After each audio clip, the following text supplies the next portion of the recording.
This is lesson 11.5, part 2.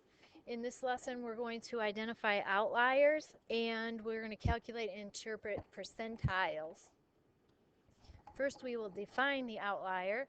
An outlier is a value that is substantially different from the rest of the data set. Outliers can be misleading because they tend to make the central tendency too high or too low. So for example, this data set we were looking at before, when we calculated before, we found the median to be 65.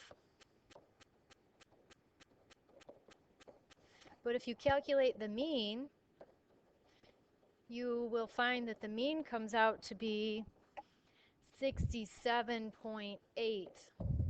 So the mean is higher than the median because there is an outlier in this data set. So the outlier would be the value that is substantially higher or lower than the rest of the values. So if you carefully look through the list, you'll find that 98 is quite a bit bigger than the rest of the numbers. So this is the one that we would call an outlier. There's actually a formula for calculating outliers. So if you take more advanced statistics, we will get into that in a different class. But for now, you just look for the number that doesn't belong here, kind of like Sesame Street.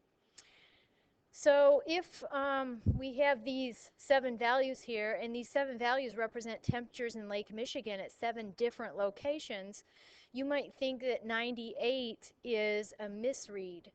But if you're looking at these 7 numbers, and these numbers represent the number of customers in a particular restaurant each night for 1 week, you might think 98 must just be the busy night, say Friday or Saturday night.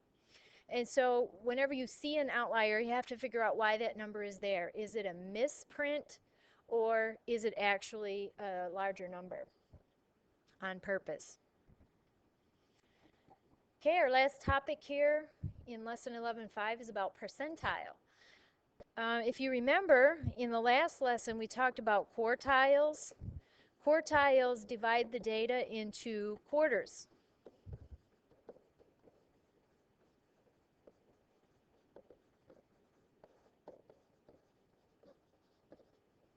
Percentiles will divide the data into basically percent, into 1 unit increments, or it'll divide the data into 100 sets.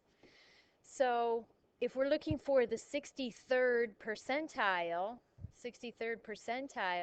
what we would look for is the number that is 63% of the data. From the bottom to the top, how much of the data would represent 63%? So let's get an example.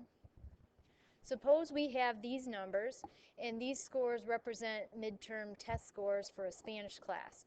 If we're looking for the 65th percentile, what we would like to know is which number here is 65% of the data.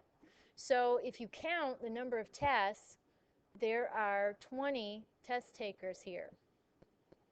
So if you take 65% of 20, we get 13.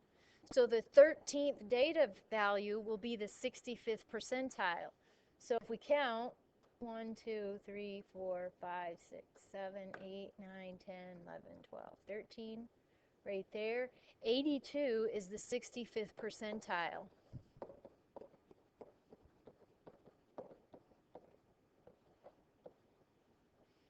So if we were looking for the 55th percentile, we would want to find 55% of 20, which would be 11.